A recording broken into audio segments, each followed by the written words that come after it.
My name is Leonard Thomas. I have been a realtor for over 33 years. I have helped probably close to 1,500 families buy, sell, and invest and lease homes and real estate. And I just started doing social media videos about 7 weeks ago, and my channel is going to be a little different. A lot of realtors' channels have to do with uh, hi, Bobby Stone. A lot of realtors' channels have to do with, hi, MJ, hi, user. A bunch of real estate channels have to do with trying to get home buyers and home sellers. And actually, my channel is going to be a little different. I've been training agents for almost 3 decades. And so my channel is about helping other agents scale their business, get better with their home buying, home selling processes. But I do get a lot of DMs and people that join my lives that aren't in real estate, but they have questions about buying a home, selling a home, leasing, or oftentimes investing in real estate. So thanks, Eddie and Kane and Jessica, for joining the live. If you have any questions about real estate, either buying, selling a home, investing in real estate, or if you are a realtor and you have questions about how to scale your business, hi, George, Wham, and Quinta and user. So if you have any questions about real estate, that's what this live is about. Please feel free to drop a question in the comments. Hi, Lou and Yana and Taya and George and user. Thanks so much for joining the live. My name is Leonard Thomas.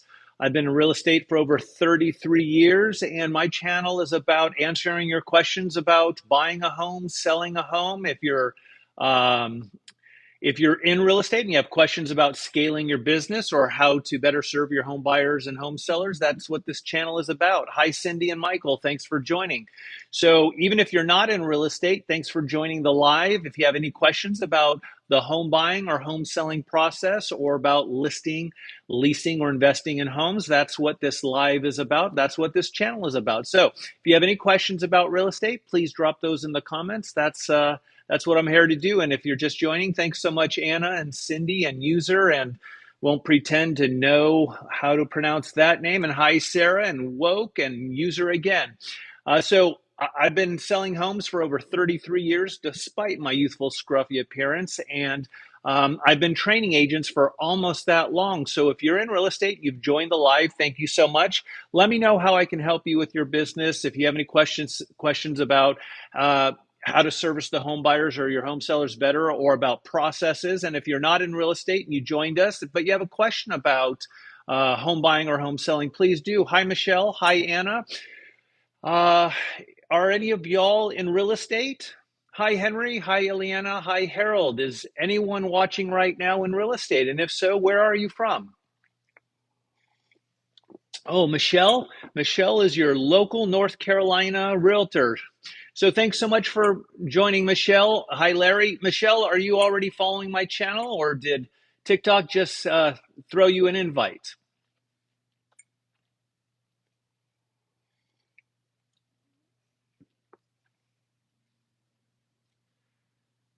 Oh, thanks so much. So residential in North Carolina. So what might I be able to help with your business? Where do you think you could use a little bit of help? I've been doing this over 33 years. I've helped probably close to 1,500 families buy or sell a home. So what part of your processes might I be able to help with?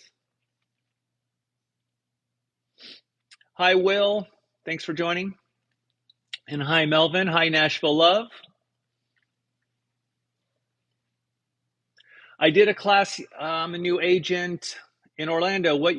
Excellent. Hi, Anna. Well, congratulations to real estate. It's certainly a fun time to be joining the real estate industry with the ups and downs. So, three things that I think are super, super, super important if you just started in real estate, Anna. So the first one is this. You don't have a boss. And if you're not following already, I certainly hope you do, because I do a lot of videos towards new agents on, how to stay out of traps, how to not make the same mistakes that I've made. I'm fine, Will. Thanks so much. So here are three things, Anna. So number one, you don't have a boss. You got into real estate. You don't have hours. You don't have anyone looking over your shoulder. But not having a boss can be a really, really big trap, right? So you really have to pretend and you have to act like you are your boss. You have to take care of your expenses and track your mileage. You have to set hours. You have to time block, because every morning in real estate, we can wake up and decide, hey, let's go get coffee and dick around with family or go shopping, or we can decide, hey, let's go do the hard work. Let's prospect. Let's meet with our sphere of influence. Let's try to create business. So every morning we have that choice. So you really need to treat your your real estate career like a business, because if you treat it like a hobby, you're going to get paid like it's a hobby. So that's number one. Number two, I think the absolute best way for a new agent to connect with people that are thinking of buying a home or selling a home is open houses. Now, I know this is for some reason, it's a hot topic in real estate. There's a lot of realtors and consumers that think open houses are ridiculous and they're only a way for realtors to get buyers. And then there's some realtors, not a big population of us, that really think open houses are a good way to sell that home. I have done probably 500 or 600 open houses in my 33-year career, and I can tell you without doubt, you can definitely sell the house through an open house, and you can definitely connect with people that need your services, home buying and home selling. So if you're new in the business, I would say hold open houses every Saturday and Sunday until you have so much money in your bank account, you don't know what to do with all of it. So that's issue number two. So treat business like it was a business and be a boss. Lots and lots of open houses. And Anna, here is number three. And Michelle, I promised to get to your question. And here's the third thing, Anna. Don't stop learning. And I know that sounds cliche, but hear me out. If you just got your license, you had to cram all of this incredibly useless, I didn't mean to say useless. Yes, I did. Useless knowledge. How many judges on the appraisal review board? How often are they elected? How many acres in a hectare? Most things that I've never had to use in my 33 years. But here's the thing. You memorized all these facts and factoids to get your license. And then you really don't have to learn anything else until it's time to do continuing education, or the title companies and the new home builders are going to, offer free lunches for you to come out and listen to their vendors talk about foundations and roofs or whatever. But when I first got in the business 33 years ago, this is back before we had internet and iPhones and all YouTube, for example, I wanted to know everything. I learned about the inspections. I learned about roofs and foundations and how they worked, and air conditionings and title commitments. Don't stop learning just because you got your license. Try to literally learn something every day. I am not saying I'm the smartest person in the room after doing this for 33 years, but I strive to know more than everyone in the room. And that's why I think if you go to my Zillow reviews, you'll see over 200 5-star reviews from all my clients, that I always try to be the guy for my clients. And I want you to try to be the gal for your clients. So I hope that helped. And I'm sorry, I probably missed all the questions as I was talking to Anna. Was Michelle, you had a question, if you don't mind. I slack with systems. Okay. Michelle, how long have you been in the business so that I can talk about your systems? Hi, Hunter. Hi, Brandon. Thanks for joining. Oh, Michelle, she's okay, so systems are really, really important. And Michelle, I don't know if you've seen my other videos, but I do have a video about checklists. I am an OCD control freak type A personality. I have a checklist for everything. And let me tell you why it's so important. Whether you use CRMs or Microsoft Office or spreadsheets, it absolutely doesn't matter. You want to find something that matches your personality and the way you best organize things and can sort things out. So I have a checklist for everything. If I get a call right now from someone in my sphere of influence and they've referred me to someone that has a home to sell, I have a checklist, not only for everything I'm about to do for the person in my sphere of influence that referred this person to me. I'm going to send them a thank you. I'm going to send them probably cookies if they're in town. I'm going to follow up with a handwritten card that says thank you for the referral. But then I have a checklist with what I'm going to say to the person they referred me to. I'm going to start with a text message. I'm going to follow up with a phone call. And then the listing appointment that I'm going to get, I have a checklist for all the homework just to put in my listing folder. And then I have a checklist for what I'm going to do when I get to the listing appointment itself. So you need to have a checklist for everything. And the other reason checklists are going to be super important is this. When you get busy enough, you're going to need an assistant. And the better your checklist, the faster you can get your assistant onboarded to your systems and your processes, the better the chance you don't make mistakes, that things don't fall through the cracks. So have a checklist for everything. I slack the system knowledge. How do you deal with clients ghosting? And Michelle, if I didn't get your question totally, please ask a follow-up question. It's scrolling a little fast, but I promise to get back with you. So Anna, how do you keep a client from ghosting? The only reason a customer or a client or someone you met at an open house wouldn't call you back, wouldn't text you back, wouldn't email you back, wouldn't anything you back is if you haven't given them a good enough reason to call you back. And I'm not trying to be rude at all. You're probably a fantastic person, very professional, but every buyer, every seller, every investor, every tenant, every landlord, yes, they want to buy a house or sell a house or lease their house, but they all have different wants. They all have different needs. They all have different expectations. And it's our job as realtors to figure out what their wants are, figure out what the needs are, figure out what their expectations are, not only of us and our services, but also of the process. So if you gave them, if you reached out to them about something and they're not calling you back, texting you back, or even communicating back, then the value that you were trying to create for them wasn't important enough to them, or it wasn't satisfying one of their wants, their needs, their desires in the real estate business. So my strong suggestion is go back to the interview you had with them, go back to the conversations you had with them, try to figure out what it was they were trying to accomplish, and then make sure, reach out again, but reach out and create value more aligned with what they were trying to accomplish. Now, one of the reasons I think, again, I've been doing this for the new people that have joined. Thanks so much, Crispy, and another couple of anonymous users. My name is Leonard Thomas. I've been in real estate. People that have joined. Thanks so much, Crispy, and another couple of anonymous users. My name is Leonard Thomas. I've been in real estate for over 33 years. I've helped close to 1,500 families buy, sell, lease, and invest in real estate. And I've been training agents for almost that long. So if you have any questions, please put it in the comments. So Anna, back to clients ghosting you. I don't know what you said or did, or if you texted them and they didn't reply back, but what a lot of realtors do, and I just did, I think it's one of my pinned videos about following up versus follow through. A lot of realtors, I'd say most realtors do what I call following up. And that is maybe they meet someone at an open house, or they meet someone out socially, and then they'll send a text later that day, the next day, and they'll say, hey, my name is Leonard with XYZ Realty. I met you at my open house yesterday, last week, last month, and I just wanted to check in and see if you were, I wanted to follow up with you and see if you were still in the business. And in my video, I go, that's horrible. Because that's what all realtors sound like. They all say, hey, I got your name and number, and I'm just calling you or texting you to see if you still want to buy, you still want to sell.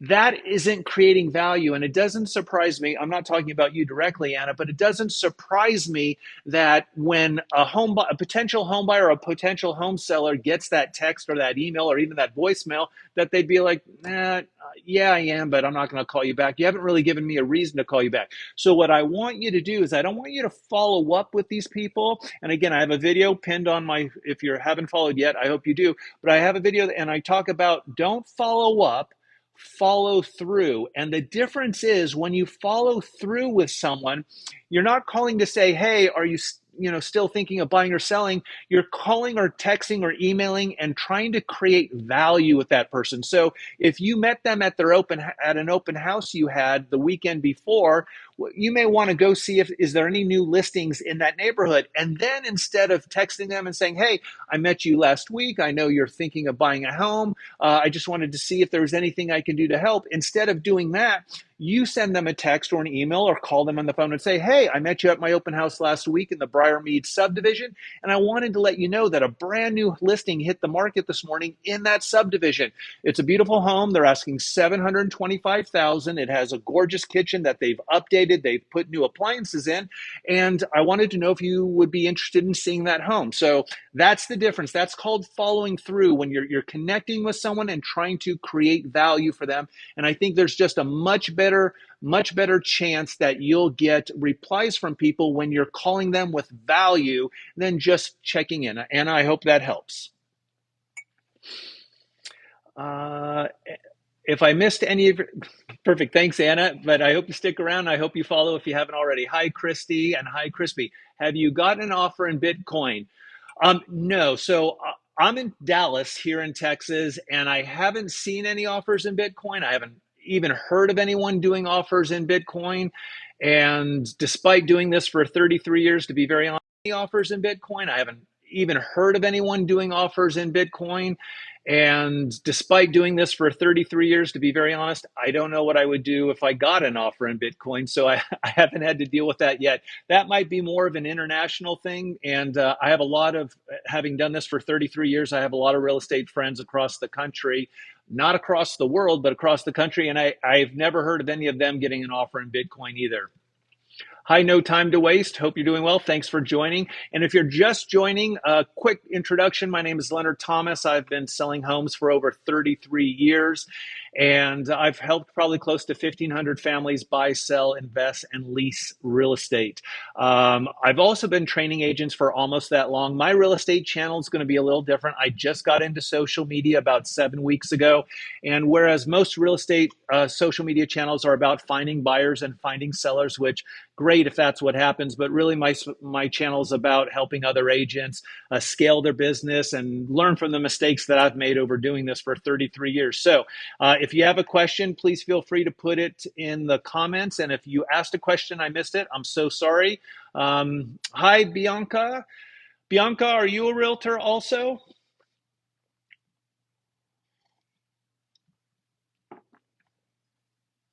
And hi, Maynard, thanks for joining.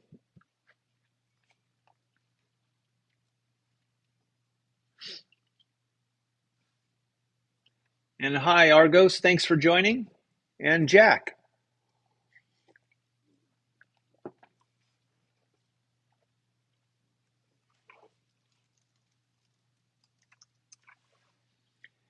Hi, Tim and Reed. Yes, Palm Beach, fantastic. So Florida real estate's going through some things right now. I hear. I don't know what to believe on the media, but is it a tough market down in Palm Beach Gardens right now? Listings sitting a little bit more. Hi, Jordan. Thanks for joining.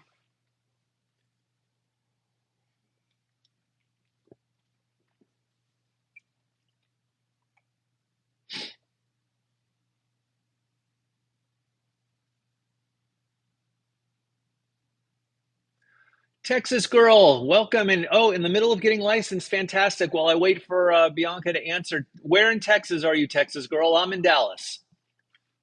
Hi, Colin. Thanks for joining.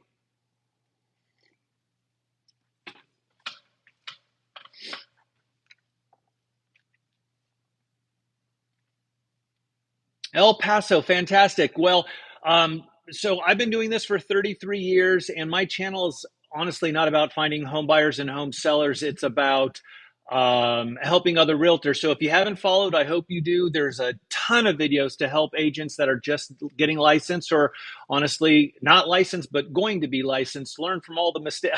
All my videos are about mistakes I've made and how other realtors can avoid them. But as far as how to gain followers, on social media, I'm old. I'm a grandfather. I've been doing this forever. And I just started social media about 7 weeks ago. And it's really, my channel is not about getting home buyers and home sellers. It's about helping other agents. So I would say what I've learned in just doing this 7 weeks, I've been fortunate enough to get, I think, 13 or 1,400 followers already, is that every day I post a video and I'm honest and I'm authentic. I'm not trying to sell something. I'm trying to create value. So even though my channel is about mostly me to other agents, I would say any videos you want to post, you want it to be mostly of value to the home buyers or the home sellers or the type of clients you're trying to get.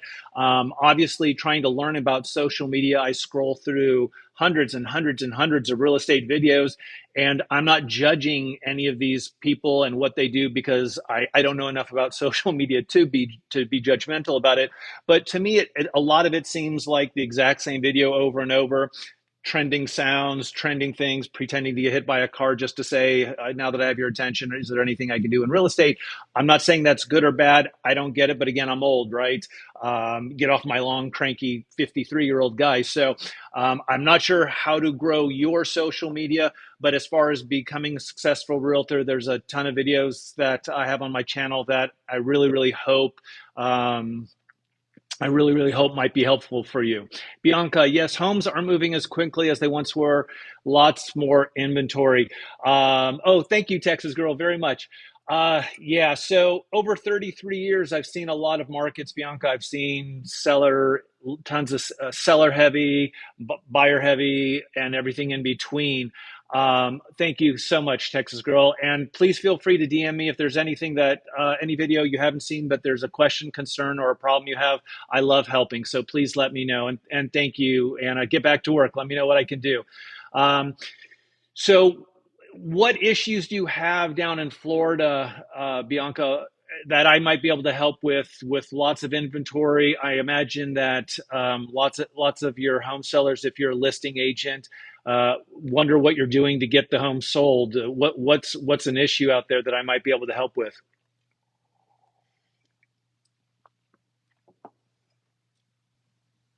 Hi, Ken. Yes, I've been doing real estate for 33 years. I'm still active. I don't like to break my arm patting myself on the back, but the last 5 years, I've averaged just under $1 million in gross commissions every year. So not only am I doing videos between agents that I'm trying to help other agents scale their business, but everything I do a video about, I'm out there in the trenches doing myself. So yes, I still actively do real estate. Are you in real estate, Ken? Hi, Gerardo. I hope I didn't mispronounce your name. Thanks for joining.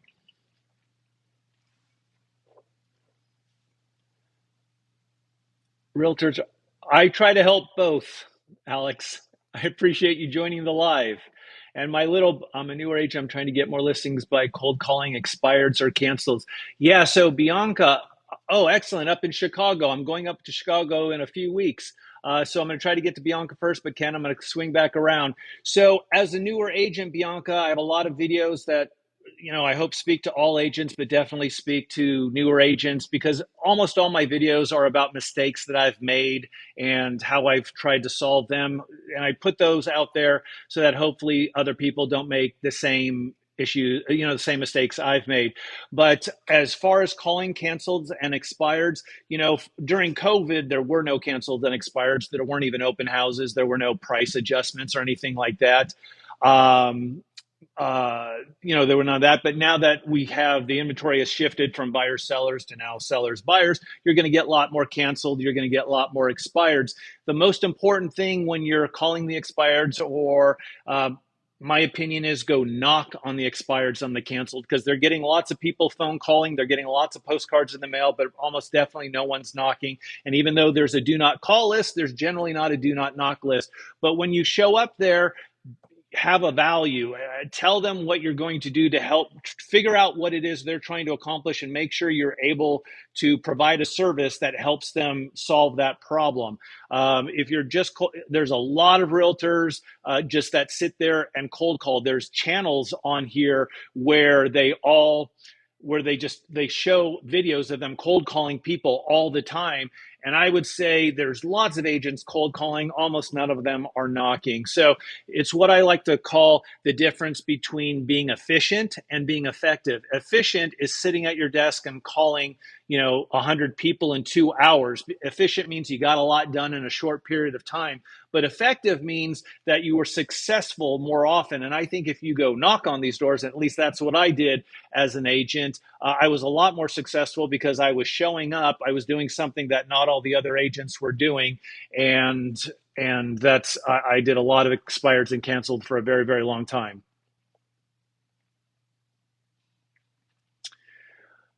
Value is key. Yes. So I've talked with I've talked with the Boring Realtor offline before, and he and I have just this much difference of opinion on scripts. I think having words that you use often that are used in an ethical manner. And what I mean by ethical is you're not trying to sell anyone, you're not trying to con anyone. I am, again, I've been doing this for 33 years. I was a Texas Real Estate Commission approved legal and ethic instructor. So I am all about the legal, I'm all about the ethics, I'm all about putting the needs of, thanks, Bianca. Please let me know what I can do. I'm all about putting the interest and needs of the client ahead of my own, not almost, definitely to my detriment most of the time. I spent 20 minutes this morning replying to an email on a client, a buying client. He sent me, and I'm going to get to it, Bianca, about scripts and cold calling people. But he sent me an email. He found a house on Zillow for almost $1.2 million, and he wanted to go see it. And I sent this long email back about all the reasons this would literally be the worst decision of his life. The email ended with him saying, I would rather you take your $1.2 million, go to Vegas, bet it on red or black, and if you win, we're going to go buy a much better, nicer house. If you lose, you guys can move in with me, because those are both better options than buying this home. So when I say I put the interest of and needs of my clients ahead of my own, I definitely do. But having said that, after 33 years, I don't. I agree that scripts are bad if your intention is just to snow somebody. But after 33 years, I say the same stuff, 100 times a month, because this is just what I say. I say to people when I'm on a listing presentation, I say, listen, I am not pushy at all, but I'm very aggressive. And so I use that phrase, is that a script? I don't know. And I'm definitely not arguing with my friend Boring Realtor about scripts. I do think that, agents that just get on the phone and they're going to call 50 people and they're going to say, why do you think your house didn't sell? Well, if I could show you a way that I don't like that sort of script. But at the end of the day, if the people that expire or cancel, they have a home to sell, they have wants and needs, and there's lots of different ways for realtors to figure out what those wants and needs are. I hope that's helpful, Bianca, regarding scripting. If you are going to use scripts, whether your broker taught you, your team leader taught you, or you bought them online, you saw them on another video, if you're going to use scripts, just make sure your intention and your motivation is to help people, is to figure out what their wants, needs, and expectations are, and then your job is to satisfy those wants and needs and to meet those expectations. Alex, is that fair? Texas Girl, may I ask another question? Thanks, Ken, very much. What's a great way to meet people locally and to promote yourself? So I think the absolute best way for any agent, well, I lied. Second best way for any agent, but the number one best way for a newish agent to run into home buyers and home sellers that may need their services are open houses. And I know a lot of realtors, I talked about it earlier in the live, a lot of realtors and a lot of consumers only think open houses are for the listing agent to get more clients, and that's not my experience at all. Now, I think there are a lot of realtors that may go hold open houses with the sole purpose of getting more leads, and sort of back to using scripts. It has to do with ethics and it has to do with motivation. My motivation when I hold an open house, and I've probably held 500 or 600 open houses, is to sell the listing I am at, because the seller expects me to do that. That's why that seller got all their family rounded up. That's why the seller spent all night the day before cleaning the house, vacuuming backwards out of a room so that there was no footprints, and left and spent one of their days off going to the park, going to the mall, going to the movies, so that I could be there for 3, 4, or 5 hours to try to sell their home.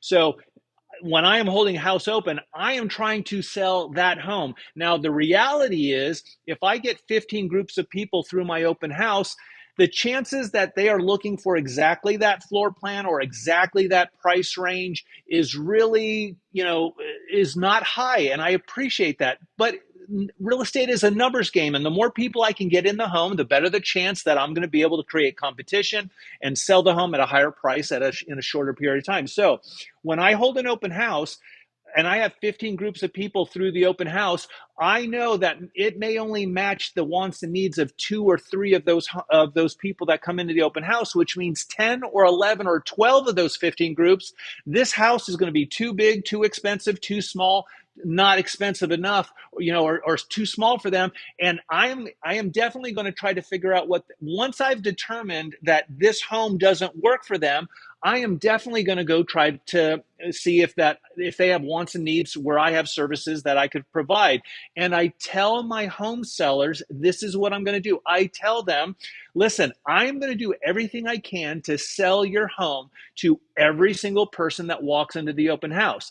Now, Mr. and Mrs. Seller, the reality is not every single person that walks into the open house that I'll be holding open this weekend is looking for your floor plan or looking for a home with a pool like yours, or they may be looking for something bigger. They may be looking for something smaller. So I want to let you know, my Mr. and Mrs. Seller, that if I figure out that your home doesn't work for them, I am going to figure out what they're trying to accomplish, and I am going to try to figure out if I have services that I might be able to provide to them to, help them move pegs forward on their home buying or home selling journey. Is that okay with you? So I think it's okay to go hold an open house, knowing that you're probably going to get leads, except your first job, your first priority, ethically and motivation-wise, should be to sell that house. I went on a tangent about open houses. I did a whole 2-hour class yesterday. It was an MCE class. I was invited to a title company to teach a class on open houses. So not only do I love open houses, but I taught a class yesterday, so I'm still super wired.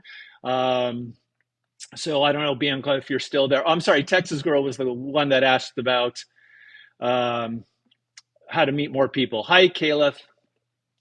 Ken said 1 out of 10. I don't know if that's good or bad because I didn't see the rest of the comments.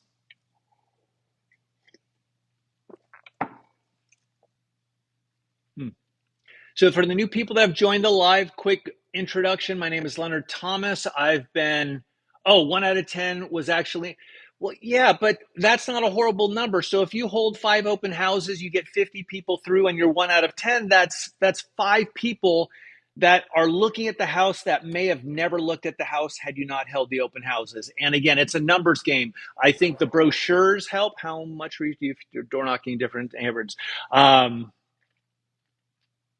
Good. Screenshot. Don't let me miss the questions. I don't want to miss everyone's. When I hosted question from a teacher, I'm going to answer you, Alex. Promise. How much research, Bianca? So it depends on what you're going to say when you knock on those doors. If I think a great thing that you can do for door knocking is schedule an open house on Sunday. If you don't have any listings, if you're at a big enough office, go find a listing in your office, talk to the listing agent, see if it's okay if you hold it open. I have literally asked agents when I got boring. Sorry, I'm going to answer that question. Promise. So go find a listing, get an open house for like Sunday, hold it open from 1 to 5, and then go knock on the doors. Go knock on 50 doors around that open house. Have a brochure for the home. Knock on the door and say, "Hey, my name is Bianca. I'm with XYZ Realty. Hope you're having a great day. I just wanted to let you know I'm holding your neighbor's house open this Sunday from 1 to 4, right around the corner at 1400 Winter Park. And I just wanted to give you an opportunity to choose your new neighbors. Do you know of anyone thinking of moving in the neighborhood? No? Okay, fantastic. Here's a brochure. If you want to come by and see me Sunday from 1 to 4, would love to show you the home." So I think it's almost like a warm knock because you're not really asking for anything. You're not trying to sell anything. You're inviting them to the open house. When you first hold an open house on a newish listing, a lot of neighbors will show up anyway. So I think that's a great way. I've done that. I can't tell you how many doors I knocked on back in the day when I would have a listing. And it's especially fantastic if you're farming a subdivision or a number of subdivisions, because it's just that many more people you can meet. I hope that helps, Bianca. My friend Alex, question from a teacher. What do you think about realtors saying they are top producers? If you watch most of my videos that I've done in the last 7 weeks, I don't really get into my status as a realtor, except to the extent that there are I've been doing social media videos for about 7 weeks, right? And I see so many videos that that are from agents telling other agents how to do something. And I will go look them up, and they don't sell a lot of houses. And sometimes they're even local, and I can look them up in MLS, and they've sold one house, but they're doing videos telling other agents how to do their business. And so I've always felt that it's important that someone telling other agents how they should do their business should at least tell those agents from what background they come that they are offering this advice, if that makes sense. So I don't go around telling, you don't see me on the videos talking constantly about where I rank with, I work for a big national company. And so I'm normally ranked in the top 10 in a tri-county area here in Dallas, but you won't find a video of me saying that one time. I hope that's the truth, because that's not important. But you will hear me saying in my videos, Alex, to answer your question, I've been doing this 33 years. I've helped close to 1,500 families buy, sell, lease, or invest in property, because I want people watching my videos to know that I'm not talking out of my hat, that I've been doing this a long time. And the videos that I am putting up online are things that I am still doing out in the trenches of real estate. In the last 5 years, I've averaged almost $1 million in gross commissions earned per year. And so I don't start all my videos with that. I don't know that I put it in almost any of my videos. But if an agent is a top producer and they say that under the guise, or the motivation is to let the other agent know from whence they speak this knowledge, I'm okay with it. If they're just constantly telling people how good they are, I guess at the end of the day, Alex, I think that being a fantastic agent is like being a lady. If you have to tell someone you are, you might not be. That's an old school reference, by the way. DJ3, your experience comes, but new agent can't tell the difference. Your experience comes off. Thanks, Alex. I appreciate that. Thanks, Alex. Have a great day. Thanks, Boring Realtor. Appreciate you. Yes, Magali, I am in Texas. I'm in Dallas area.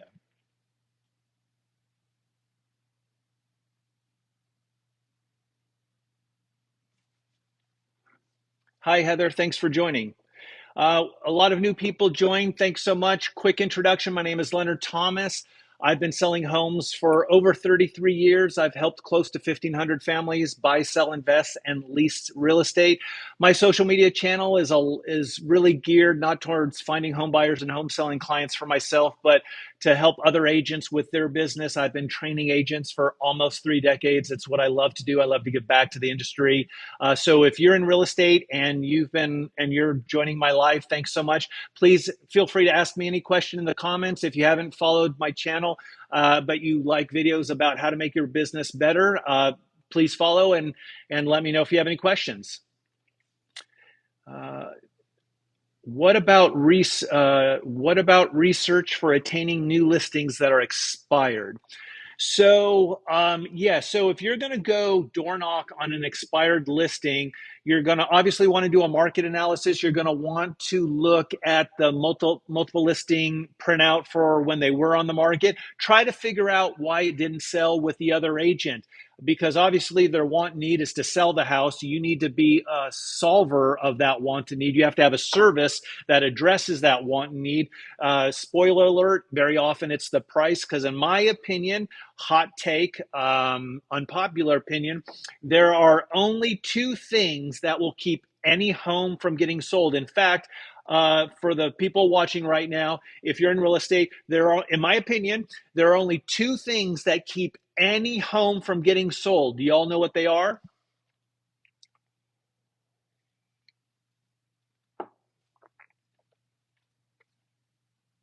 One is easy. Anyone have a guess? So only two things will keep price and marketing. Bianca, that's actually really close. So price absolutely is the first thing. And who's in charge of the marketing? Bianca? Hi, Anthony. Thanks for joining. Who's in charge of marketing a listing, Bianca? The listing agent, right? So there's only, in my opinion, after doing this 33 years, there's only two things that keep a listing from getting sold. It's the price or the listing agent. And what do I mean by that? We all know what I mean by price, because sometimes when I've taught hundreds of classes over 30 years, and when I ask agents in the class, why won't listings sell? I'll get all sorts of I'll get all sorts of answers like, well, it backs to a busy road, or it doesn't have this enough bedrooms, or it's too small square footage, or whatever, whatever, whatever. But that's all a function at price, because any realtor watching the live right now, any realtor with a license can probably sell any house in 24 hours, right? At some price. It's about getting the highest possible price for the seller. So obviously, the first thing that keeps any home from selling is the price. The other thing is the listing agent. And how does a listing agent keep a home from selling? Well, I am so shocked after doing this for 33 years how difficult it is to get a listing agent to return a phone call, return a text message. I have had clients be interested in a listing and they ask me to go get some questions answered. I'll reach out to the listing agent. Hey, can you tell me how old the roof is? I see it's had foundation work done. Can you answer me this before we go show it? And I'll try 2 or 3 times to get a hold of the listing agent. I never get called back. And my client says, wow, if this is how they're going to be, then let's just go find something else. You can literally lose an interested buyer that fast. So those are the two things. So what homework do you do before you go knock on an expired, canceled listing? Figure out why it didn't sell, do a market analysis on the area, and then you just go figure out, you show up at the house with a solution. This is why I think your home didn't sell. It was either the pricing strategy, it was the marketing, it was the staging, the merchandising, not enough open houses. One of the things you want to do is you want to ask lots of questions. You want to get in the door, you want to be able to sit down and ask them. Obviously pricing is often what keeps a home from getting sold, but what else might it have been in your case? Because they will generally give you a roadmap to figuring out what services you have to provide to be able to help them move pegs forward. I hope that helps.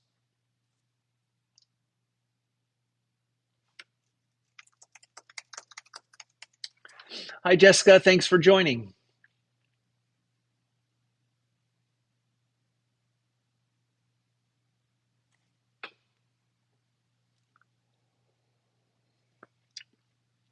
Good.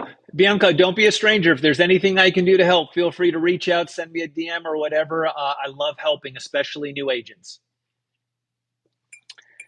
Okay, so probably going to wrap up shortly. If you're watching right now and have any questions about your real estate business, or if you're not in real estate and have any questions about buying a home or selling a home, now's your time. Absolutely, Bianca, you too. So I hope everyone has a great weekend. Thank you so much for joining the live today. And if you had a question and maybe you don't like being called on a live, feel free to send me a direct message and I'll try to answer it. I love helping agents scale their business and overcome the issues that I've had to overcome in my career.